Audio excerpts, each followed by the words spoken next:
பத்திரிகை நண்பர்களுக்கு மீண்டும் என்னுடைய வணக்கத்தை தெரிவிச்சுக்கிறேன்.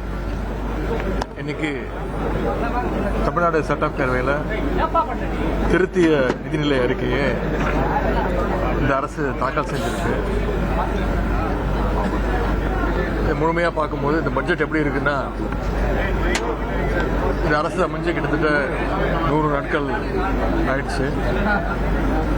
100 நாட்களில் இந்த அரசுடைய மார்க் அப்படின்னு யாரை கேட்டாலும் மிகப்பெரிய ஒரு 0 சொல்லுவாங்க, 0 அப்படின்வாங்க. அதே மாதிரி இந்த பட்ஜெட்டும் இன்னைக்கு மிகப்பெரிய ஒரு 0. நாங்களும் தொடர்ந்து கேட்டுட்டே இருந்தோம். என்னுடைய தலைவர் சொன்னார், நாங்களும் சட்டசபையில் பேசவும் சொன்னோம், நிறைய தேர்தல் வாக்குறுதிகள் கொடுத்துருக்கிறீங்க, அதை உடனடியாக உங்களால் செய்ய முடியாது, ஆனால் எப்போ செய்ய போறீங்க அப்படின்னு ஒரு டைம் டேபிள் சொல்லுங்க, ஒரு ரோடு மேப் கொடுங்க அப்படின்னு தொடர்ந்து கேட்டுக்கிட்டே இருந்தோம். அந்த வாக்குறுதிகள்லாம் எப்போ நிறைவேற்றுவீங்கன்னு தொடர்ந்து இந்த அரசியல் கேட்டுக்கிட்டே இருந்தோம். இந்த பட்ஜெட் பற்றி பார்த்தீங்கன்னா, எங்களுடைய திராவிட மாடல் அரசு, எங்களுடைய தலைவர் கடந்த ஆட்சியில் என்னென்ன திட்டங்கள்லாம் கொண்டு வந்தாங்களோ அதற்கு மேலாம் ஒரு ஸ்டிக்கரை ஒட்டியிருக்கிறாங்க. ஆட்சிக்கு வரும்போது மாற்றம் மாற்றம் அப்படின்வாங்க. இப்போ என்ன மாற்றம் கேட்டிங்கன்னா, எல்லாத்துக்கும் பேர் மாற்றம் செஞ்சிருக்கிறாங்க. அனைத்து திட்டங்களையும் பெயரை மாற்றிருக்கிறாங்க. பட்ஜெட்டுக்கு முன்பு பொதுவாகவே எல்லா முதலமைச்சரும் அமைச்சர்களும் அதிகாரிகளை கூப்பிட்டு பேசுவாங்க. அதே மாதிரி இந்த அரசும் கடந்த 10 நாட்களாக முதலமைச்சர் எல்லா அதிகாரியும் கூப்பிட்டு ஆலோசனை செய்வது மாதிரி ஒரு போட்டோ ஷூட்லாம் நடத்தி அந்த புகைப்படங்கள்லாம் வந்தது. பெயர் மாற்றம் செய்வதற்கு எதற்கு ஒரு ஆய்வு கூட்டம் நடந்துச்சு, அதிகாரியோட என்ன டிஸ்கஸ் பண்ணாரு அப்படின்னு எங்களுக்கு தெரியல. உடனே இந்த தாய்மாமன் தங்க மோதிரம் திட்டத்தை அறிவிச்சிருக்கிறாரு. ஆனா அதையும் பாத்தீங்கன்னா தேர்தல் வாக்குறுதியில சொன்ன மாதிரி அவங்க அறிவிக்கல.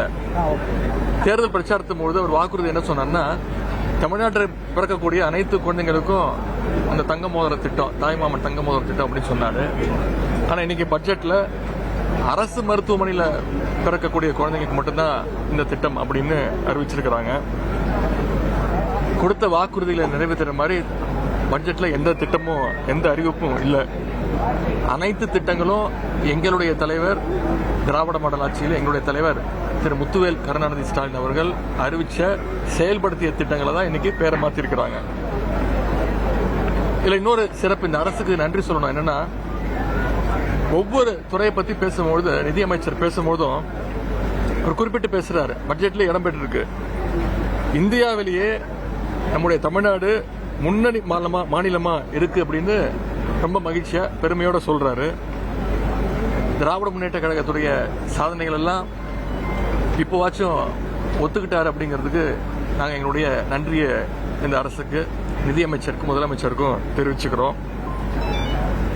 அதே மாதிரி அண்ணல் அம்பேத்கர் தொழில் முன்னோடிகள் திட்டம், அண்ணல் அம்பேத்கர் அயலக கல்வி உதவி திட்டம், அயோத்திதாசர் ஆதி திராவிடர் வாழ்விட மேம்பாட்டு திட்டம், ஒலிம்பிக் சிறப்பு மையங்கள்னு எல்லாமே எங்களுடைய திராவிட மாடல் அரசுல செயல்படுத்தப்பட்ட திட்டங்கள் தான். வெறும் பேரை மட்டும், அவங்களுடைய கட்சி பேரை வெற்றின்னு எல்லா திட்டத்துக்கு மேலேயும் ஸ்டிக்கர் ஒட்டியிருக்கிறாங்க.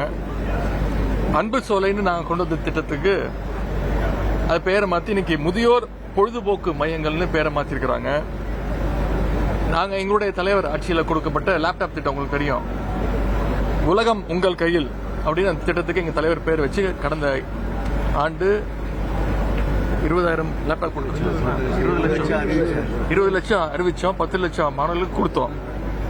அதை இன்னைக்கு பேரை மாத்தி வெற்றி மடிக்கணினி திட்டம் அப்படின்னு பேர் வச்சிருக்கிறாங்க.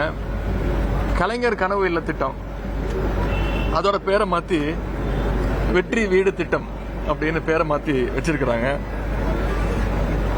அதே மாதிரி மாடல் ஸ்கூல்ஸ், அது தகைசால் பள்ளிகள், அதோட பேரை மாத்திருக்கிறாங்க. முதல்வர் படைப்பகங்கள் எங்களுடைய ஆட்சியில் கொண்டு வந்த திட்டம், அதை இன்னைக்கு டிஜிட்டல் நூலகம் அப்படின்னு பேர் மாத்திருக்கிறாங்க. அதுக்கும் பாத்தீங்கன்னா வெறும் 10 கோடி ரூபாய் தான் நிதி ஒதுக்கீடு செய்யப்பட்டிருக்கு. எங்களுடைய ஆட்சியில் கொண்டு வரப்பட்ட நன்னிலம் திட்டம், அதற்கு பேரை மாத்தி இன்னைக்கு மண்ணின் மகள் திட்டம் அப்படின்னு பேரை மாத்தி இருக்கிறாங்க. தேர்தலுக்கு முன்னாடி எங்களுடைய தலைவர் தலைமையிலான அரசு தாக்கல் செஞ்ச பட்ஜெட்ல கல்வி, சுகாதாரம், தொழில் வளர்ச்சி, இப்படி பல்வேறு சமூக நலத்திட்டங்கள்னு இருந்துச்சு. ஒவ்வொரு ஆண்டும் கல்வித்துறைக்கான ஒதுக்கீடு எங்களுடைய ஆட்சியில, திராவிட மாடல் ஆட்சியில பாத்தீங்கன்னா கடைசியா தாக்கல் செய்த பட்ஜெட் 48,500 கோடி ரூபாய் கல்விக்கு எங்களுடைய தலைவர் ஒதுக்கி இருந்தாங்க. இப்போ அதை குறைச்சு, முதல் முறையாக குறைச்சு 44,500 கோடி ரூபாய் தான் இந்த முறை ஒதுக்கி இருக்கிறாங்க. இனி செல்லும் இடமெல்லாம் செய்தி. தந்தி டிவியின் வாட்ஸ்அப் சேனலை ஃபாலோ பண்ணினா செல்ல இருக்கும் இடமெல்லாம் செய்தி. இதோ QR கோட், இப்பவே ஸ்கேன் பண்ணுங்க, ஃபாலோ பண்ணுங்க.